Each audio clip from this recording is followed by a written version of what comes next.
ഇന്ന് എന്തിനും ഏതിനും ഗൂഗിൾ വേണം. എന്തിന് പരിഹാരവും ഉത്തരങ്ങളും അവിടെയുണ്ട്. എന്നാൽ എന്താണ് ഗൂഗിൾ? എന്ത് പറഞ്ഞാലും ഗൂഗിളിനോട് ചോദിക്കാം എന്ന് പറയുന്നവർക്ക് അറിയാമോ എന്നാണ് ഗൂഗിളിന്റെ പിറന്നാളെന്ന്?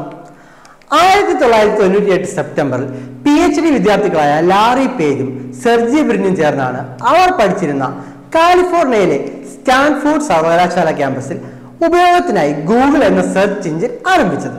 ബാക്ക് ലിങ്കുകളിൽ നിന്നും സെർച്ച് റിസൾട്ടുകൾ കണ്ടെത്തിയിരുന്ന തിരച്ചിൽ സംവിധാനത്തിന് നേരത്തെ തന്നെ ബാക്ക്റബ് എന്ന പേരിൽ ഒരു സെർച്ച് എഞ്ചിൻ അൽഗോരിതം വികസിപ്പിച്ചെടുത്ത ഇരുവരും അവരുടെ പുതിയ പ്രോജക്റ്റിന് ഗൂഗിൾ എന്ന് പേരിട്ടു. ഗണിതശാസ്ത്രപരമായ ഗൂഗിൾ എന്നതിൽ നിന്നാണ് ഗൂഗിൾ എന്ന പേര് വന്നത്. ഒന്നിനെ തുടർന്ന് 100 പൂജ്യങ്ങൾ വരുന്ന സംഖ്യയാണ് ഗൂഗിൾ എന്നറിയപ്പെട്ടിരുന്നത്. ഗൂഗിൾ എന്ന പേര് നൽകിയപ്പോൾ സംഭവിച്ച അക്ഷരത്തെറ്റാണ് ഗൂഗിൾ എന്നും കഥയുണ്ട്. വേൾഡ് വൈഡ് വെബിന്റെ ശൈശവകാലമായിരുന്നു അത്. ലോകത്ത് ലഭ്യമായ വിവരങ്ങൾ ആഗോളതലത്തിൽ ലഭ്യമാക്കുകയും ഉപകാരപ്രദമാക്കുകയും ചെയ്യുക എന്ന ലക്ഷ്യമായിരുന്നു പേജിനും ബ്രിനും അന്നുണ്ടായിരുന്നത്.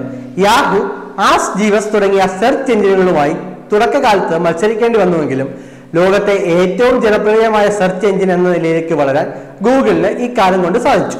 ഓരോ സെക്കൻഡിലും ഏകദേശം 63,000-ലധികം സെർച്ചുകളാണ് ഗൂഗിളിൽ നടന്നുകൊണ്ടിരിക്കുന്നത് എന്നാണ് റിപ്പോർട്ട്. ഈ ജനപ്രീതി കൊണ്ട് തന്നെയാണ് ഗൂഗിൾ എന്ന പദത്തിന് ഓൺലൈനിൽ എന്തെങ്കിലും തിരയുക എന്ന അർത്ഥം കൽപ്പിച്ചിരിക്കുന്നത്. ഗൂഗിൾ ചെയ്യുക എന്ന പ്രയോഗം തന്നെ ആഗോളതലത്തിൽ പ്രചാരത്തിൽ വന്നു. ഓക്സ്ഫോർഡ് ഇംഗ്ലീഷ് നിഘണ്ടുവിലും മേരിയം വെബ്സ്റ്റർ നിഘണ്ടുവിലും ഗൂഗിൾ എന്ന പദത്തിന് ഇങ്ങനെ ഒരു അർത്ഥം കൂടി ചേർത്തിട്ടുണ്ട്. സെപ്റ്റംബർ മാസമാണെങ്കിലും ഗൂഗിളിന്റെ പിറന്നാൾ തീയതികൾ പലതവണ മാറിയിട്ടുണ്ട്. 2005 വരെ സെപ്റ്റംബർ 7-നാണ് ഗൂഗിളിന്റെ ജന്മദിനം ആഘോഷിച്ചിരുന്നത്. ഗൂഗിൾ ഒരു കോർപ്പറേറ്റ് കമ്പനിയായി രൂപപ്പെട്ട തീയതിയായി കണക്കാക്കിയിരുന്നത് ഇത്. എന്നാൽ 1988 സെപ്റ്റംബർ 4-നാണ് അതിനുള്ള രേഖകൾ കമ്പനി സമർപ്പിച്ചത്. എന്നാൽ ഈ തീയതി ജന്മദിനമായി കണക്കാക്കാനാകില്ല. 2005 മുതൽ സെപ്റ്റംബർ 8-നും പിന്നീട് സെപ്റ്റംബർ 26-നും അടുത്ത കാലത്തായി സെപ്റ്റംബർ 27-നും ഗൂഗിൾ ജന്മദിനമായി ആഘോഷിച്ചു വരുന്നു.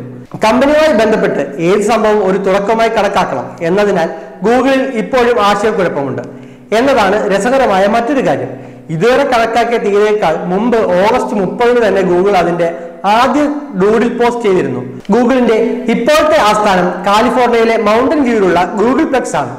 വെബ് സെർച്ച് എഞ്ചിൻ മാത്രമായി തുടക്കം കുറിച്ച ഗൂഗിൾ പിന്നീട് ചിത്രങ്ങൾ സൂക്ഷിക്കുവാനും എഡിറ്റിങ്ങിനുമുള്ള സംവിധാനം, വാർത്തകൾ, വീഡിയോകൾ, മാപ്പുകൾ, ഓൺലൈൻ വ്യാപാരം, ഓൺലൈൻ സംവാദം എന്നിങ്ങനെ ഇന്റർനെറ്റിന്റെ സർവ്വ മേഖലകളിലും തങ്ങളുടെ സേവനങ്ങൾ വ്യാപിപ്പിച്ച് ഇന്ന് ഇന്റർനെറ്റ് ലോകത്താകെ അടക്കി വാഴുകയാണ്. 1997 സെപ്റ്റംബർ 15-നാണ് ഗൂഗിൾ എന്ന ഡൊമൈൻ രജിസ്റ്റർ ചെയ്യപ്പെട്ടിട്ടുള്ളത്. ഗൂഗിൾ സെർച്ച് എഞ്ചിൻ 1999 സെപ്റ്റംബർ 21 വരെ ബീറ്റ വേർഷൻ എന്ന നിലയിലായിരുന്നു പ്രവർത്തിച്ചിരുന്നത്. ലളിതമായ രൂപകൽപ്പന ഗൂഗിൾ സെർച്ച് എഞ്ചിനെ ഇന്റർനെറ്റ് ഉപഭോക്താക്കൾക്കിടയിൽ വളരെ വേഗം സ്വീകാര്യനാക്കി. 2000-ൽ കീവേഡുകൾക്ക് അനുസരിച്ച് പരസ്യം നൽകി ഇന്റർനെറ്റ് പരസ്യ രംഗത്തെത്തിയതോടെ ഗൂഗിളിന്റെ വരുമാനം കുതിച്ചുയർന്നു. കമ്പനി രൂപീകരിച്ച ദിനമായ സെപ്റ്റംബർ 7-നാണ് 2005 വരെ ഗൂഗിളിന്റെ പിറന്നാൾ ആഘോഷിച്ചിരുന്നെങ്കിലും പിന്നീട് ഗൂഗിളിന്റെ സെർച്ച് എഞ്ചിൻ ഇൻഡെക്സുമായി ബന്ധപ്പെട്ട് വരുന്ന 27 സംഖ്യയുമായി ബന്ധപ്പെടുത്തി സെപ്റ്റംബർ 27-ന് പിറന്നാൾ ആഘോഷിക്കാൻ തീരുമാനിക്കുകയായിരുന്നു.